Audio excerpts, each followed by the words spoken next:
जो है कि ब्राह्मण को गाली नहीं दे रहे हैं, शोषित वंचित समाज को गाली दे रहे हैं, शोषित वंचित समाज बैकवर्ड समाज को आप उंगली उठा रहे हैं। आप यदि मनोज झा ने कहा तो सभी गरीबों के लिए कहा है, पूंजीपतियों की शासन सरकार नहीं चलेगी। आप जीभ काटने की बात करते हैं, यदि अशोक सम्राट का तलवार उठ गया तो समझ लीजिए किसी का गर्दन नहीं बचेगा। देना चाहता हूं बैकवर्ड वंचित शोषित वंचित समाज को, ये देखिए, आप लोग को समझिए। हम लोग बहुत दिन से मुद्दा को आप लोग के बीच रखते हैं, लेकिन आप लोग को जगना होगा। इस सब के बहकावे में नहीं आना है। आप लोग शोषित वंचित समाज का हक अधिकार के लिए लड़िए। आप लोग अभी बराबरी में आए हैं, तो सिर्फ इतने जान लीजिए, भीमराव अंबेडकर साहब के संविधान के चलते आए हैं। जगदेव बाबू ने बोला 100 में 90 शोषित है, 90 भाग हमारा है, 10 का शासन 90 पर नहीं चलेगा, नहीं चलेगा। उनके बातों का हम लोग पुरजोर समर्थन करते हैं।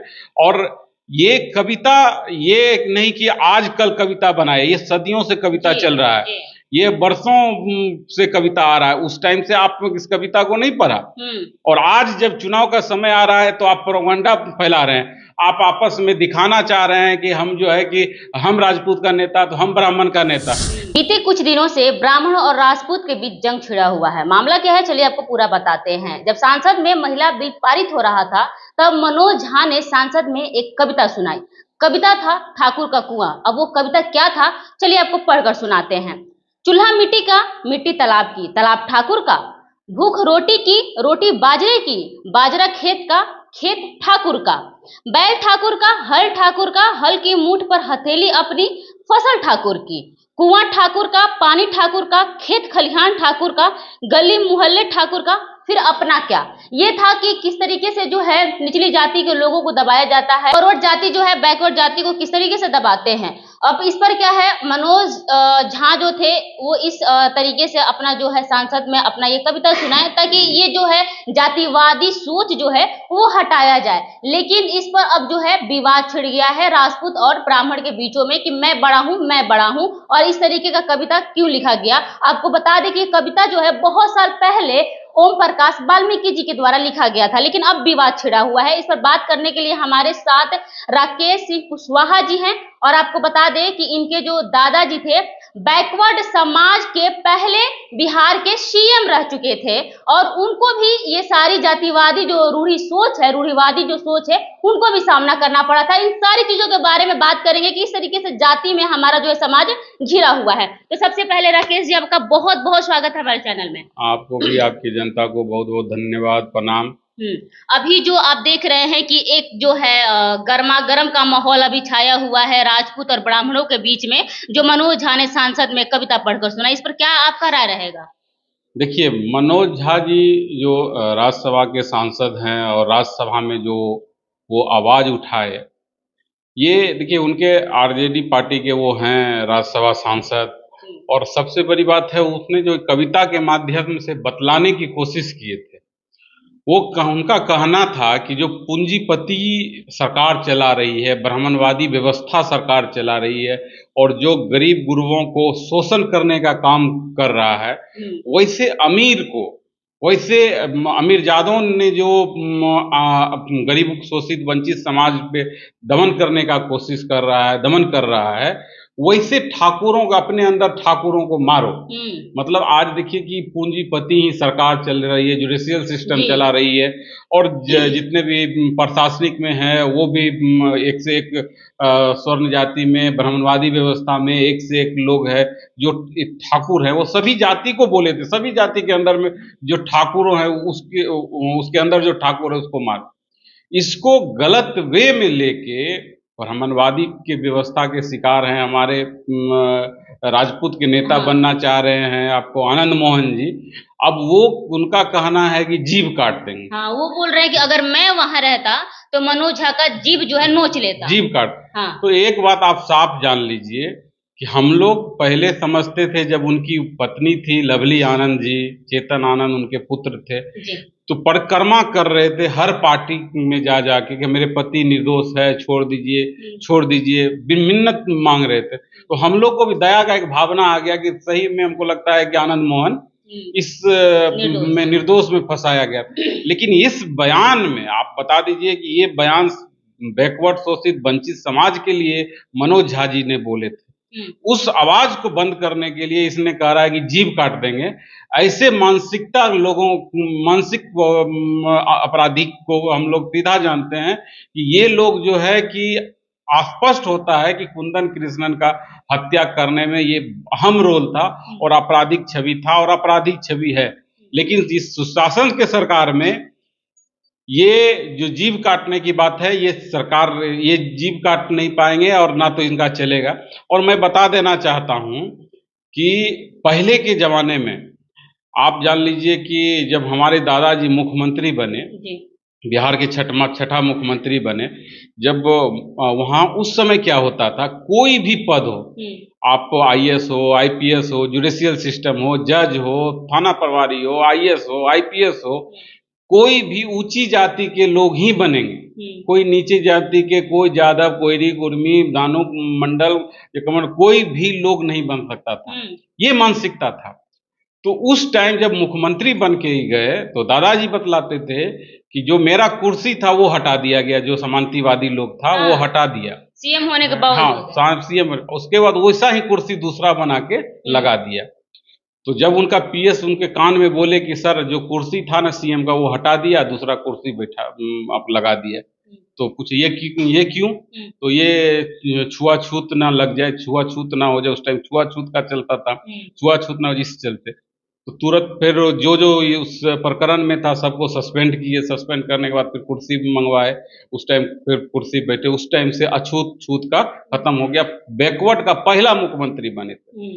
तो इस चीज को आपको मैं बता देता हूं, पहले जो कोई भी ऊंची जाति के लोग था, बैकवर्ड शोषित वंचित समाज के कोई भी लोग था, तो उसको बराबरी में बैठने, जैसे आप हमारे बराबरी बैठ के इंटरव्यू ले रहे थे, यदि आप उस समय रहते तो उस समय आपको जान जाता कि आप फलाना जाति से, आप बैकवर्ड जाति से हैं, तो आपको बाइट नहीं दे देता, नीचे में बैठा था। उस टाइप का वो प्रकरण चल रहा था। आज उस लड़ाई को लालू यादव, जगदेव बाबू, हमारे दादाजी भीमराव अंबेडकर साहब संविधान लाके इस लड़ाई को समझिए कि आज के डेट में बैकवर्ड को बराबरी का दर्जा मिल गया है। आज लड़ाई हमारा जो है बैकवर्ड बराबरी में है। इस आवाज को यदि आज राज्यसभा सांसद उठाए, उस आवाज को इसने दबाने की कोशिश कर रहे हैं। आपको मैं बतला देना चाहता हूं, अशोक सम्राट जब उनका सरकार चलता था तो वो हर जगह शोषित गरीब के लिए कुआं खुदवाए थे, कि कुआं बनाए थे। उसके बाद आपको जगह जगह पे पोखर खंदवाए थे और आपको जगह जगह पे पेड़ पौधा लगवाए थे कि कोई छांव में बैठे, चिड़िया भी पानी पिए, कुआं पानी पिए। इस व्यवस्था को खत्म करने के लिए अशोक सम्राट उस टाइम लड़ाई लड़े थे। यदि इस व्यवस्था को आनंद मोहन जी को मैं चैलेंज करता हूं, यदि दबाने की कोशिश करेंगे तो अशोक सम्राट का तलवार उठाने से कोई रोक नहीं सकता है। आप सिर्फ जो है कि ब्राह्मण को गाली नहीं दे रहे हैं, शोषित वंचित समाज को गाली दे रहे हैं। शोषित वंचित समाज, बैकवर्ड समाज को आप उंगली उठा रहे हैं। आप यदि मनोज झा ने कहा तो सभी गरीबों के लिए कहा है, पूंजीपतियों की शासन सरकार नहीं चलेगी। आप जीभ काटने की बात करते हैं। यदि अशोक सम्राट का तलवार उठ गया तो समझ लीजिए किसी का गर्दन नहीं बचेगा। जी बिल्कुल। अभी जो है राजद नेता मनोज झा जी जो बयान दिए थे सांसद में, उनका ऐसा मानना था कि जो लिखा गया ठाकुर का कुआं, उससे जो है जातिवाद जो है सोच खत्म हो। लेकिन जो है आनंद मोहन जी इस पर तिलमिला उठे और इस तरीके का बयान इस वजह से दे रहे हैं क्योंकि वो जो है हाईलाइट हो सकते हैं, कुछ राजनीतिक प्रोपोगेंडा अपनाने की कोशिश कर रहे हैं। क्या लगता है? बिल्कुल। देखिए, यहाँ लालू जी से ये मिलने का टाइम लिए थे, लालू जी नहीं मिले। लालू जी अपने कुत्ता बिल्ली से शायद सुनते हैं, जैसे न्यूज चैनल बता रहे थे कुत्ता बिल्ली से जो है कि वो खदेड़वा दिए। उसके आवेश में आके ही जो है कि 2 सीट ये पत्नी को भी लड़ाना चाह रहे हैं। अपना तो हमको लगता है सजा है तो चुनाव लड़ ही नहीं सकते हैं, और छोटा बेटा को चुनाव लड़ाना चाह रहे हैं। तो जो भी राजनीतिक प्रकरण उनका पर्सनल मामला है, उसके पर्सनल मामला से हम नहीं जाना चाहते हैं, लेकिन पर्सनल मामला को आप जो है कि आप शोषित वंचित पे उंगली उठाइएगा। आप यदि मनोज झा जी बोले तो ये ब्राह्मणवादी ताकत जो अमीर जो पूंजीपति लोग सरकार चला रही है, जुडिशियल सिस्टम चला रही है, उनको मारने की बात की है, मतलब उसको उस वैसे व्यवस्था को हटाने की बात के हैं, बिल्कुल सही बोले हैं। उस व्यवस्था उस उनके विचारों पे हम लोग उनके बातों का हम लोग पुरजोर समर्थन करते हैं। और ये कविता ये नहीं कि आज कल कविता बनाए, ये सदियों से कविता चल रहा है, ये वर्षों से कविता आ रहा है। उस टाइम से आप इस कविता को नहीं पढ़ा, और आज जब चुनाव का समय आ रहा है तो आप प्रोपेगेंडा फैला रहे हैं, आप आपस में दिखाना चाह रहे हैं कि हम जो है कि हम राजपूत का नेता तो हम ब्राह्मण का नेता। तो कोई आप जान लीजिए कि जो आपराधिक छवि है, तो आप पप्पू यादव जी मान के चलिए कि बहुत बढ़िया अभी छवि दिखा रहे हैं, लेकिन उनका जो आपराधिक छवि लग गया है तो आज जनता उन पे चढ़ नहीं रहा है। जो उसी तरीके से मनोज झा के बयान पे यदि ये सोच रहे हैं कि बोल के हम राजपूतों का नेता बन जाएं, एक भी राजपूत समर्थन में है, एक भी राजपूत उनके बातों को समर्थन नहीं कर रहे हैं, क्योंकि ये सभी जाति धर्मों के जो पाखंडी है और जो पैसा वाले हैं, जो ये पूंजीपति है, उनको मारने की बात कर रहे हैं। तो ये चीज बहुत ही आनंद मोहन जो बयान दिए हैं, बहुत सरासर गलत दिए हैं। ऐसे बयान को हम लोग कभी समर्थन नहीं करते हैं। मैं बता देना चाहता हूं, आप अपना राजनीति अपने जगह पे करें, लेकिन यदि शोषित वंचितों समाज की आवाज को बंद करना चाहेंगे, वो आवाज नहीं बंद होगा। राकेश जी, आपको ऐसा नहीं लगता है कि जिस तरीके से वो राजपूत और ब्राह्मण जाति के लोग एक दूसरे में ही लड़ रहे हैं, तो बैकवर्ड जो समाज के लोग हैं, जो बैकवर्ड कास्ट के लोग हैं, उनको एक सीख मिल रही है अपने आप? बिल्कुल, उनको ये चीज में सीख मिलना चाहिए। आप देखिए कि ब्राह्मण, राजपूत, भूमिहार एकता मंच चलाते हैं कुछ लोग स्वर्ण जाति एकता मंच चलाते हैं, कुछ लोग करनी सेना चलाते हैं, कुछ चलाते हैं। तो ये लोग सब जो प्रोपेगेंडा जो करते हैं कि हम एक है, आज इनका पोल एक दूसरे का खुद खोल रहे हैं जी।